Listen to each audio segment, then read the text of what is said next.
Created by S.S. Rathod, ma'am. Created by S.S. Rathod, ma'am. Created by S.S. Rathod, ma'am. Created by S.S. Rathod, ma'am.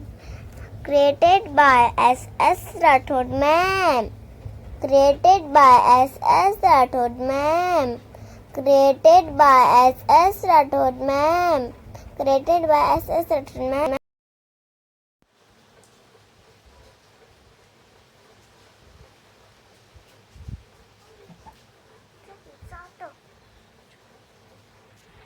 इयत्ता 12वी विषय वस्त्रशास्त्र. धडा पहिला लोकर. नैसर्गिक प्रथिनजन्य तंतू.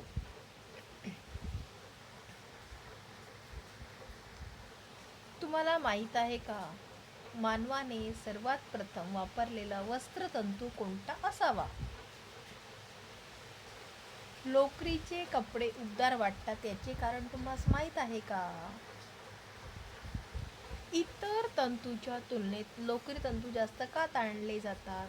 चला तर मग वरील सर्व प्रश्नांची उत्तरे शोधू व लोकरी तंतूविषयी सखोल माहिती या पाठात मिळवूया.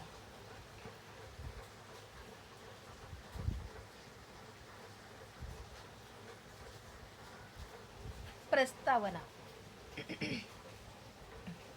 लोकर म्हणजे विशिष्ट प्राण्यांच्या शरीरावर नैसर्गिकपणे वाढलेले केस. प्राण्यांच्या केसापासून मिळणाऱ्या तंतूपैकी मेंढीची लोकर जास्त प्रमाणात वापरत आहे.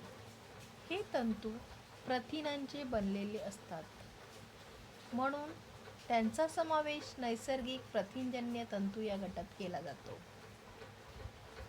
इतिहासपूर्व काळातील लोक शरीर संरक्षणासाठी प्राण्यांच्या कातडीचा, त्यावरील केसांचा वापर करत असत. सुती तंतूच्या आधीपासून लोकर वस्त्रतंतू म्हणून उपयोगात आहेत. शास्त्रज्ञांच्या मते इसवी सन पूर्वी 6000 ते 4000 वर्षापासून या तंतूपासून बनवलेले कापड वापरले जाते. सुरुवातीला रानटी मेंढ्यांच्या शरीरावरून जाड, कमी लांबीची व खरखरीत लोकर मिळवली जात असे, परंतु आता लोकरी तंतूच्या उत्पादनासाठी मुद्दाम मेंढ्या पाळून वाढवल्या जातात. या मेंढ्यांपासून मऊ, तलम व लांब तंतू मिळतात. मेंढ्या पाळून लोकरी तंतू उत्पादित करणे हे झाडे लावून वाढवून त्यापासून तंतू मिळवण्यापेक्षा जास्त खर्चिक, कष्टाचे व जिकिरीचे आहे. त्यामुळे लोकरी वस्त्रे सुती वस्त्रांपेक्षा अधिक महाग असतात. भारतामध्ये गंगा व यमुना नदीच्या तीरावर तसेच मोहनजोदडो येथील उत्खननात मेंढ्याचे अवशेष सापडलेले आहेत. पंजाब, तिबेट व मध्य आशिया खंडात राहणारे प्राचीन आर्य लोक हे मेंढीपालन हा व्यवसाय करणारे पहिले लोक होत असे मानले जाते. मुघल काळामध्ये मेंढीपालन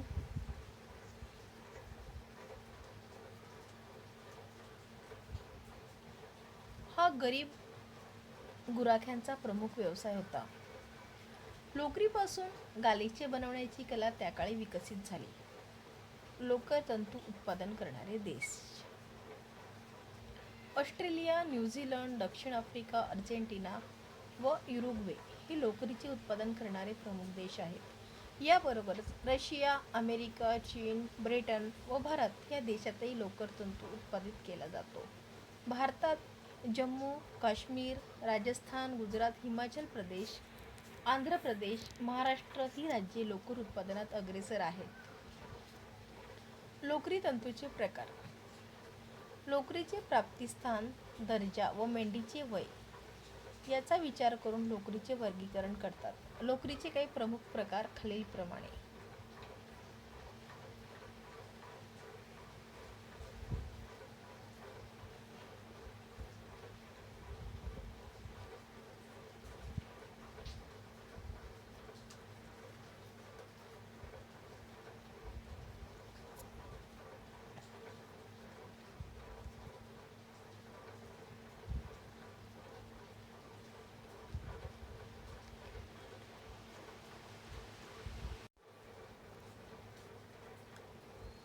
मेरिनो लोकर. मेरिनो या जातीच्या मेंढीपासून उत्तम प्रतीची लोकर मिळते. या लोकरी तंतूची लांबी साधारणतः 1 ते 5 इंच असते हे तंतू मजबूत, तलम व उत्तम स्थितिस्थापक असतात. या तंतूंना सर्वात अधिक कुरळेपणा म्हणजे क्रीम बसतो. त्यामुळे हे तंतू जास्त उबदार व पिळी धारण करणारे असतात. उत्तम दर्जाची वस्त्रे बनवण्यास हे तंतू वापरतात.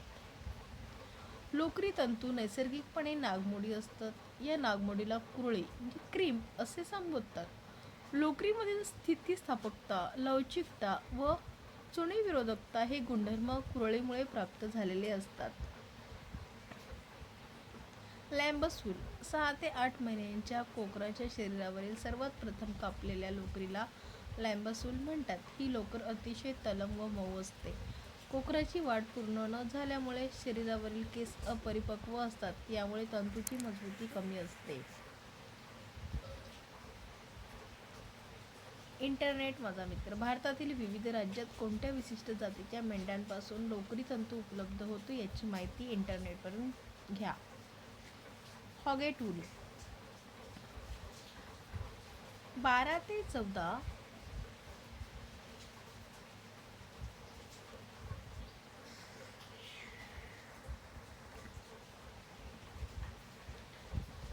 ते 14 महिन्यांच्या मेंढीच्या शरीरावरील प्रथम कापलेल्या लोकरीला हॉगेट वूल म्हणतात. ते तंतू तलम, मऊ व स्थितिस्थापक असतात. त्यांची मजबूती चांगली असते. वेदर वूल पूर्वी केस कापलेल्या मेंढीच्या शरीरावरून पुन्हा कापून मिळवलेल्या लोकरीला वेदर वूल म्हणतात. 14 महिन्यापेक्षा जास्त वयाच्या मेंढीपासून ही लोकर मिळवली जाते. पुल्ड वूल खाण्याकरिता मारलेल्या मेंढीच्या कातडीवरील ओढून काढलेल्या लोकरीला पुल्ड वूल असे म्हणतात. शिअरिंग मेंढीच्या अंगावरील केस कापण्याच्या प्रक्रियेला शिअरिंग म्हणतात.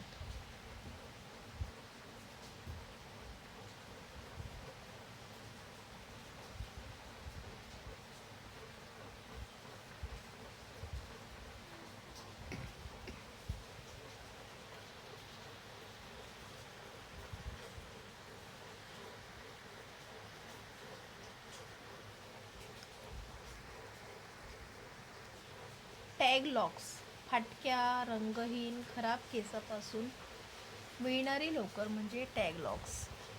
या लोकरीचा दर्जा कमी असतो. जाडी-भरडी स्वस्त लोकरी वस्त्रे तयार करण्यास या लोकरीचा उपयोग होतो. फ्लीस हे मेंढीच्या त्वचेवरील केसाळ आवरण आहे. लोकरी धाग्यांची उत्पादन प्रक्रिया.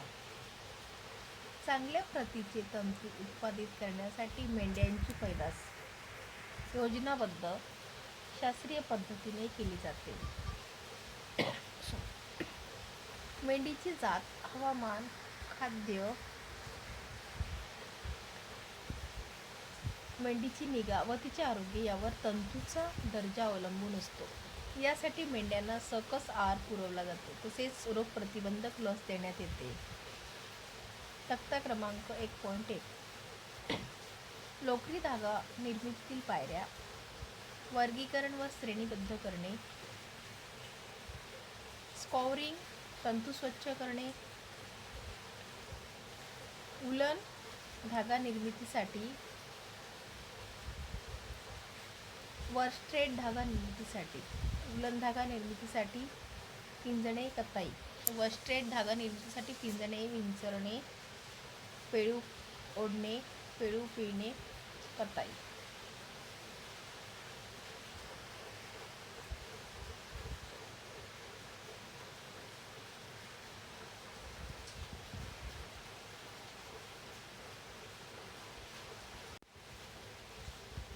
वर्गीकरण व श्रेणीबद्ध करणे. सॉर्टिंग अँड ग्रेडिंग तंतूचा तलमपणा, प्रकार, लांबी, मजबूती व स्थितिस्थापकता यांचा विचार करून तंतूचे वेगवेगळ्या गटात वर्गीकरण करून त्यांच्या दर्जानुसार त्यांना श्रेणी दिली जाते. तंतू स्वच्छ करणे. स्कोरिंग या पायरीत तंतू अल्कयुक्त द्रावणात धुतले जातात. यासाठी कोमट पाणी, साबण व सौम्य अलकांचा वापर करतात. यामुळे तेलकट व अशुद्ध घटक काढले जातात. लोकरीचे वजन 30% घटते. पिंजणे कार्डिंग लोकरीपासून तंतूपासून दोन प्रकारचे धागे किंवा वस्त्र तयार केले जाते. एक उलन, दुसरं व स्ट्रेट. धाग्यांच्या प्रकारानुसार यापुढील प्रक्रिया बदलतात. उलन धाग्यांसाठी व स्ट्रेट धाग्यांसाठी केली जाणारी पिंजणे ही प्रक्रिया वेगवेगळी असते. उलन धागे या धाग्यांच्या निर्मितीत पिंजणे या प्रक्रियेचा मूळ उद्देश एकमेकात अडकलेले तंतू सोडवणे हा असतो. याबरोबरच तंतूमधील घाण अथवा अन्य घटक काढले जातात. तंतू सोडवताना ते आपोआप समांतर बनतात. परंतु उलन धागे हे जाड काहीसे केसाळ असतात. त्यामुळे तंतू एकमेकांना जास्त प्रमाणात समांतर होणे इष्ट नसते. यासाठी एका लोकरी तंतूच्या पेळूवर दुसऱ्या पेळूची तिरक्या दिशेत रचना करून तंतूची अंतिम मांडणी काही प्रमाणात वेडीवाकडी केली जाते. यामुळे तंतू सुटे होऊन त्यांची काही प्रमाणात समांतर मांडणी होते, पण त्याबरोबरच धाग्यांना केसाळपणा प्राप्त होतो. या प्रक्रियेनंतर कताई करून उलन धागे तयार करतात. वर्स्टेड धागे या धाग्याच्या निर्मितीतही पिंजणे या क्रियेमुळे तंतू सुटे केले जातात. वर्स्टेड धागे गुळगुळीत असल्यामुळे मोकळे एकमेकांना समांतर झालेले तंतू तसेच ठेवले जातात. विंचरणे कॉम्बिंग वर्स्टेड धागे बनवताना पिंजणे या प्रक्रियेनंतर ह्या प्रक्रियेमुळे कमी लांबीचे लोकरीचे तंतू काढून टाकले जातात व राहिलेले अधिक लांबीचे तंतू जास्तीत जास्त समांतर केले जातात.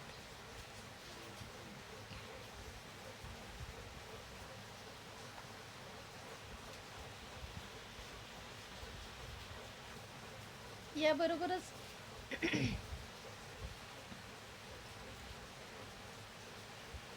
अशुद्ध घटक काढून टाकतात, यांचे पेळून रूपांतर करतात.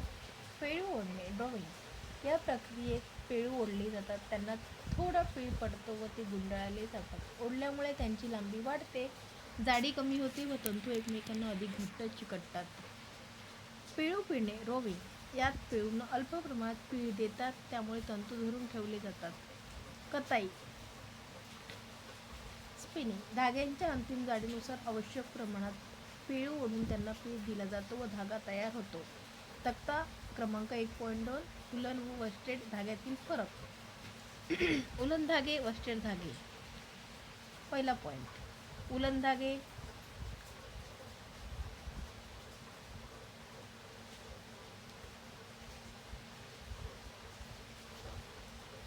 एक ते 4 लांब तंतू, 4 ते 8 लांबीचे तंतू.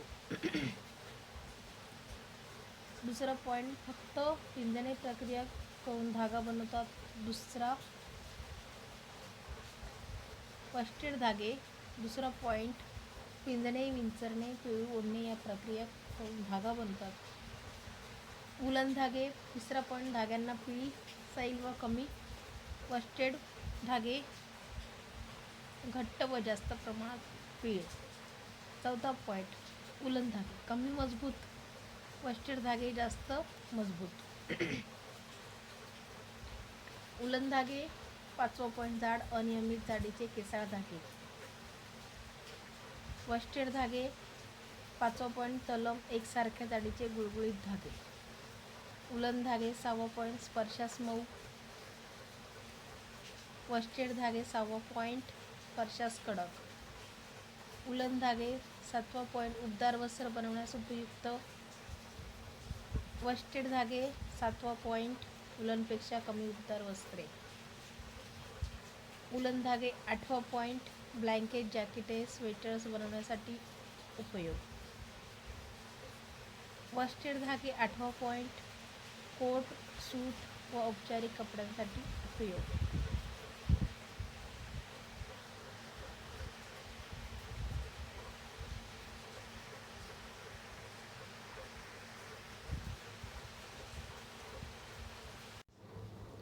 एक 1.4 लोकरी तंतूचे गुणधर्म. सूक्ष्मदर्शकीय गुणधर्म. सूक्ष्मदर्शकाखाली पाहिले असता हे तंतू खवलेदार दिसतात. या खवल्यांची तुलना माशाच्या अंगावरील खवल्यांशी करता येईल. लोकरी तंतूवरील खवल्यांमुळे त्यांना लवचिकता, स्थितिस्थापकता प्राप्त होते. तसेच हे तंतू स्पर्शास उबदार लागतात. सूक्ष्मदर्शकीय आकृतीसाठी पहा. प्रात्यक्षिक क्रमांक 6. लोकरी तंतूची सूक्ष्मदर्शकाखाली आढळणारी वैशिष्ट्ये. पृष्ठभागावर खवले, असमान व्यास, किंचित चमक. चला हे करूया.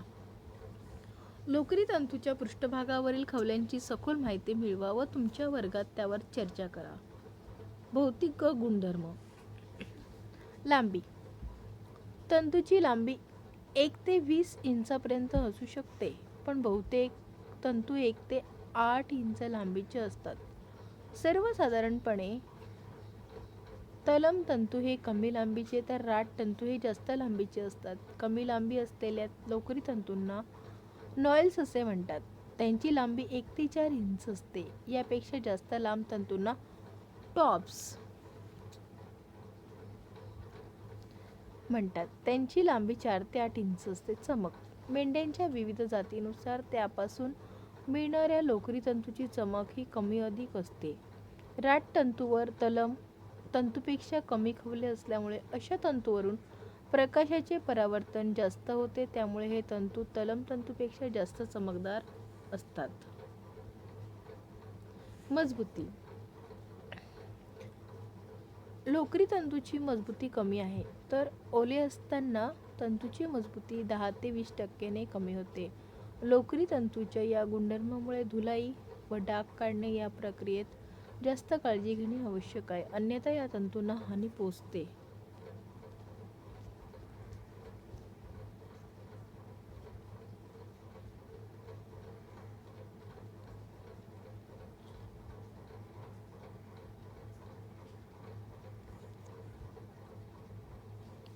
स्थितिस्थापकता व तन्यता.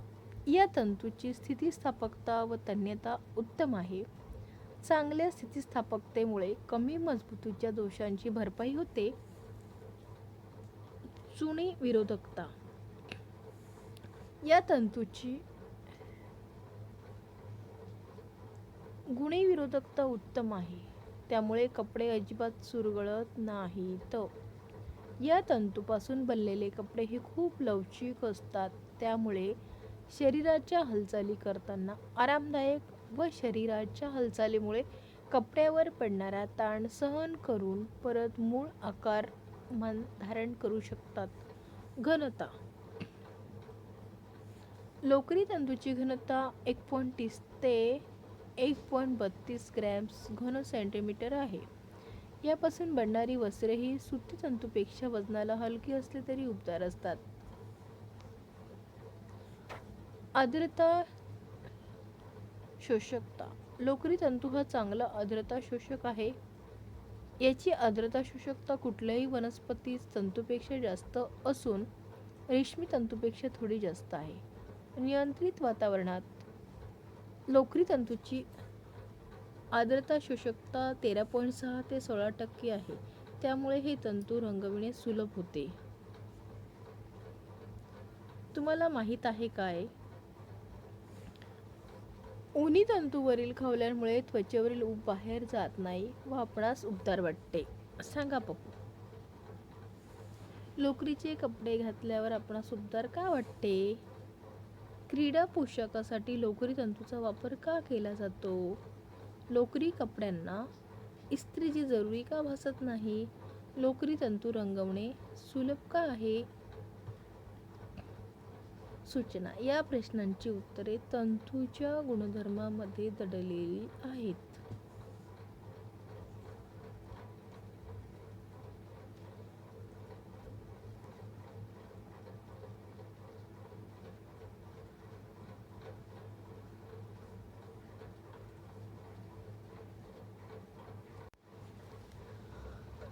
जैविक गुणधर्म.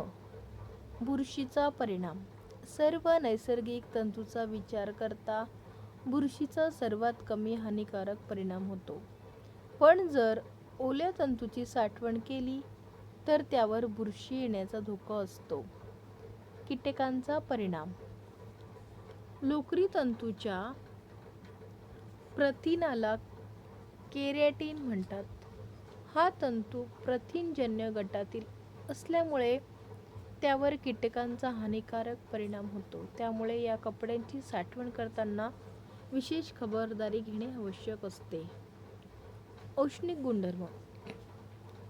उष्णतेचा परिणाम लोकरीह तंतू प्रथिनजन्य गटातील असल्यामुळे तो सावकाश जळतो व तंतूचा वास जळणाऱ्या केसाप्रमाणे असतो व चुरगळता येणारी लहान गोळी तयार होते.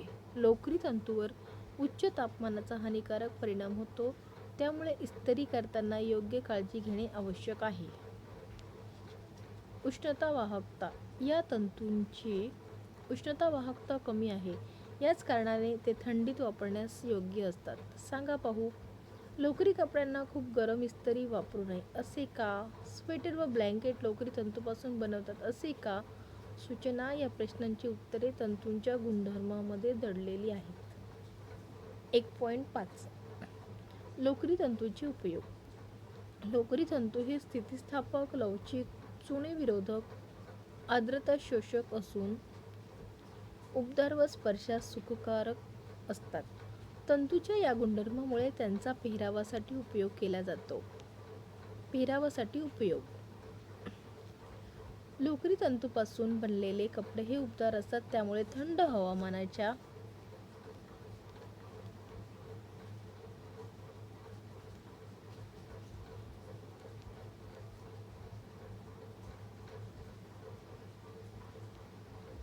प्रदेशात असे कपडे जास्त उपयुक्त ठरतात. परंतु हे तंतू अतिशय महाग असल्यामुळे या तंतूबरोबर इतर मानवनिर्मित तंतू मिसळून बनवलेले कापड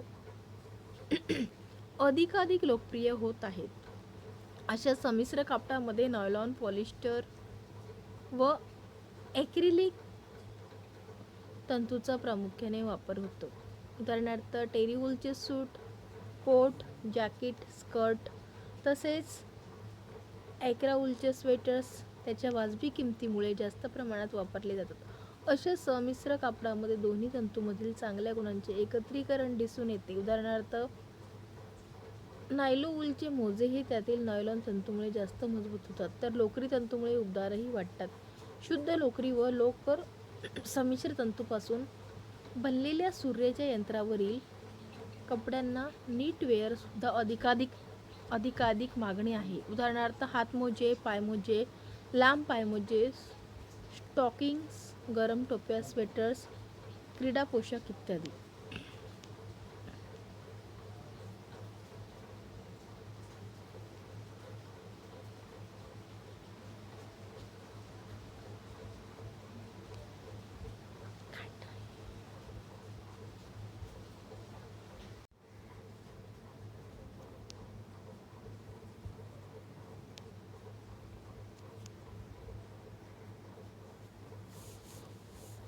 दोन गृह सजावटीसाठी उपयोग.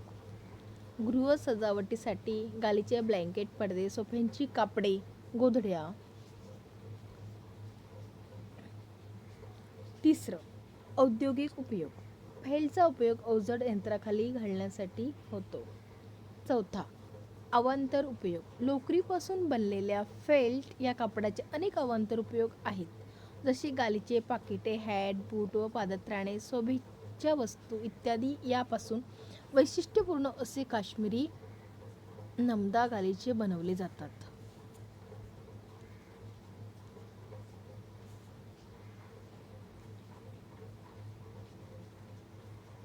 आपणास माहीत आहे का, लोकरीपासून फेल्ट हे विनाविन वस्त्र बनविले जाते. फेल्टिंग या प्रक्रियेत लोकरी तंतूंना उष्णता, दाब व आर्द्रता दिली जाते.